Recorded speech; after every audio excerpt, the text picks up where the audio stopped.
Welcome back, ladies and gentlemen. This is Zero from TechDragon.info, and today we only have one replay, but it is the FV4202P, standing for Premium, I think. Not sure what else it would stand for. This used to be the Tier 10, it got rebalanced to Tier 8 to make a, well, let's say a pretty terrible medium tank. It's not bad, but it's one of those, sure, it can do well in the right situation, in the right place, at the right time. Yeah. So, the problem with this tank is its top speed. As you can see, it is god awfully bad. We're only barely overtaking an OI. Yeah, that's not good. So top speed in this thing is pretty terrible. Gun is pretty good if it wasn't for the fact that they completely nerfed the gun into the ground. And yeah, where's that British accuracy now? Nowhere to be found. So, good news though, and that's one of the additional reasons why I want to put up this video. Some of this stuff got fixed because I guess Wargaming heard the cries from people that this thing was terrible. And pretty much nobody would recommend you would buy this unless you just want to own every tank in the game. Other than that, there was no real reason to buy this thing.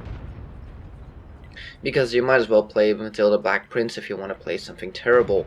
So, oh, really? That amount of pen into the side of a heavy and we do a critical hit. Ay ay ay. What? In a 12T and no damage? Wow. Okay then. Where's your penetration now? There we go. This is a 223 penetration off the top, 226, excuse me, penetration, 230 damage gun. But the good news I was coming to, the gold price of this tank has been reduced by 700 gold, from 8,000 to 7,300 gold. So a bit cheaper, which is always good. Aim time went from 2.5 seconds to 2.21, the standard, pretty much tier 8 medium aim time, so that is fantastic. Oh, yeah, a little bit of a poor aim there. He was moving, it was a bit hard to see, but yeah. Come on. Reload, of course, is pretty long. Don't really have a line on this guy, there's a little bit of a building in between. By the way, what the hell is this OI doing? Actually, fix this so we can see. I mean, I get that the OI is pretty much a bottom tier, but still, that armor holds up somewhat okay. Oh well, people, yeah. Anyways, so the aim time goes down by 0.3 seconds, give or take. Accuracy goes from 0.33 to 0.31. Woohoo! Finally, we get that British accuracy back again. Yeah! Terrain resistance goes up by quite a bit as well. Well, down actually. Your movement, as it were, your resistances go up, but the actual values go down. I'm not sure which terrains these are. I think it's hard terrain, medium terrain, soft terrain? Yeah, I'm pretty sure. So, hard terrain goes down from 0.5 to 0.3, medium terrain goes down from 0.6 to 0.4, and soft terrain goes down from 1.1 to 0.9. You got a Waffenträger up in front here. Oh, bounce a shot. Put another one into his face. Movement, dispersion, so how much the gun disperses while you're moving. From 2, or 2, it's not that bad, 0.2 to 0.211 to 0.19, so a little bit above there as well. And the turret dispersion, that's dispersion while turning your turret, goes from 1.1 or 0.17, wow, I'm off today, to, oh, look at him run, nope, to 0.15. So overall, it's pretty much terrain resistances, which comes down. Really? We have an OI hiding in the bases. Who are they? Okay then. OI misses shot. We're gonna have no trouble going through the front of his armor there.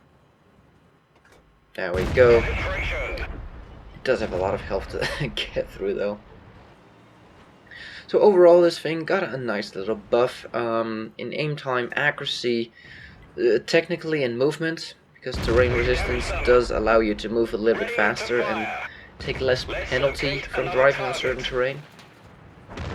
Oh, and he misses. Good stuff. Put another one into him.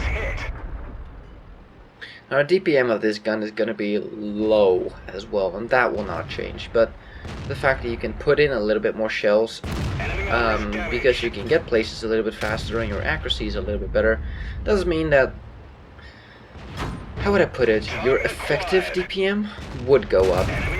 Your theoretical DPM stays exactly the same, but in practice, it's finished off. Hey, a shell and then gets hit by yet another shell. But your effective in-game performance might go up a little bit because you hit a little bit less, you hit a little bit more, you miss a little bit less, is what I wanted to say. Your zoom in is a little bit faster, so you can take a little bit more snapshots again, hit a little bit more, and terrain resistance means you can get places a little bit faster. So overall it is a buff in the performance. Is it gonna make this into a good tank? No. Is it gonna make it into a little bit better tank? Yes. Now, I'm not saying this tank is terrible, because it gets a good gun. It's just the off stats on the gun were quite terrible. With the aim time buffed and the accuracy buffed, it's gonna be quite a bit better. It's still a long ass reload, it's still a slow ass tank, but it's gonna be a little bit better. So yeah, overall, nice buff. Reload is still gonna be horrible though. Come on, come on. Yes. All we have left is a Slowy, and he is pretty much at our base. Not sure if we're gonna get there in time. We might actually have to go back here. I mean, we could cap, and that's a guaranteed win, but who wants a guaranteed win? No fun. I mean, the absolute smart thing to do right now, if you want to guarantee a win, is to sit on cap. But, where's the fun in that? Ah, he's almost dead. We can take one hit from him. Come on, aim, aim. Oh, he's tracked. Perfect. Come on, this is a guaranteed kill. If we pen, if we hit. Yes! Let's take a look at the stats. Is he gonna drive into the water? What the hell? Saved by the timer. Let's take a look at the stats. And here we are with the stats. First off, thank you TJ Cat, by the way, for sending in this replay. Yes, I would like to show this tank off. I don't own one. I didn't really like the stats of this tank. It didn't seem like a decent tank. With the buffs, it's gonna be a hell of a lot better, but still, it's gonna be slow as fudge. So, yeah, there's that. Second, I just did not have the time. Lately I've been missing some videos on certain days just because life has been so bloody busy with stuff. I just would not have the time to grind out that event. Would have loved to do it, but yeah, no. And then the next point is I don't have the tier 10 yet. I don't have the money to buy the tier 10 yet, so I wouldn't have been able to do so anyways. So yeah, just if I had the time, if I didn't have a full-time job and all the other shit that's currently going on, I would have probably done it, but nope. So, this game, Mastery Badge First Class, we got a spotter. This thing does get pretty good view range, I do believe. Probably along the lines of 390, if not 400. Let me check that out. Hold on one sec. Yep, I checked. It's 400, no, 390. So, yeah, this thing gets 390, so pretty good view range.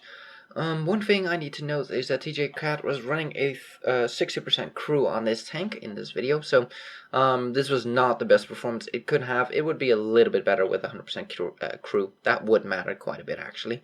I don't know about his module layouts. I'm gonna assume that they were fully equipped, but I'm not entirely sure. So let's take a look here. Walked away with 3100 damage done, nothing to be ashamed of, pretty good. 3 kills and 1240 base damage, which is only good enough for Mastery Badge Ace. Not an Ace. Wow, I'm off today. Holy crap, I need coffee. I'm so sorry, guys. Wow. First class. Holy shit. Wow. Okay. That artillery did work. You can say what you want, but doing that amount of damage in an arty? Wow. That's pretty damn good. For a 12 shot, only hit 5. It's like 900 damage a shot. Bloody hell. Screw that. Terrible arty. Blah. I've been playing artillery a little bit in Armored Warfare, and it's still sucks so much. Most maps are just almost unplayable. Anyways, completely different thing. I've been playing some Armored Warfare lately. It's quite a nice game. Anywho, that's beside the point. Firing 22, hitting 18, pending 16. This should get a little bit better with a better crew and with the new upcoming buffs. I don't know if the buffs are absolutely finalized yet, but they seem pretty definitive right now. So, yeah, might very well be that that tank is going to get those buffs, which would make it a hell of a lot better. But it's, how do I put it? It's not a terrible tank per se. It's, especially after the buffs, it's going to be pretty good. It's pretty much a Centurion, the first Centurion. But, how do I put it? The first Centurion has a top speed of 40, I do believe, give or take, but it has that engine power. It can shift, like, it gets up to its top speed like this, like snap, it's up to its top speed. Where this thing is just severely underpowered and just doesn't move. And that's the whole problem. You cannot react to changing situations on the battlefield. You have to really take up a good spot and just shoot from there, not move. Play this thing as a dedicated sniper, because you cannot circle anyone. You don't have the grunt in your engine to outrun anybody's gun. You can't get into cover quickly. You can't, there's a lot of things that this mobility will limit you in doing. And sure, you can have great games. If you use this thing as a dedicated sniper, pretty much what TJ was doing here for the most part, yeah, it can work. As a ridgeline warrior, yeah, it can work, but only at range. You don't really have the armor. The turret has some armor, but it's not fantastic in order to bounce some shells. And it's not that Action X kind of turret, Action 10, whatever you want to call it, kind of turret. So And actually, it's not called. I don't know. Whatever the Centurion 7/1 turret is, it's not that. And the gun, while being buffed, it's going to be a hell of a lot better, but still, it's going to be slow in that reload. So your DPM is still not going to be fantastic. But as a sniper, that is less important. And I feel like this tank can do very well as a dedicated sniper, but there's a lot of roles that this tank cannot fulfill. It's not a scout medium. It's not a brawler, You really don't want to be up close and personal, because with this DPM, people are just going to rip you apart in the meantime. You have a decent amount of hit points, but they're going to be able to outrun you. They're going to be able to probably out-armor you, more than likely, because this thing has very little. So there's a lot of things this thing can't do. So you gotta be careful, and you gotta put this thing in the right position.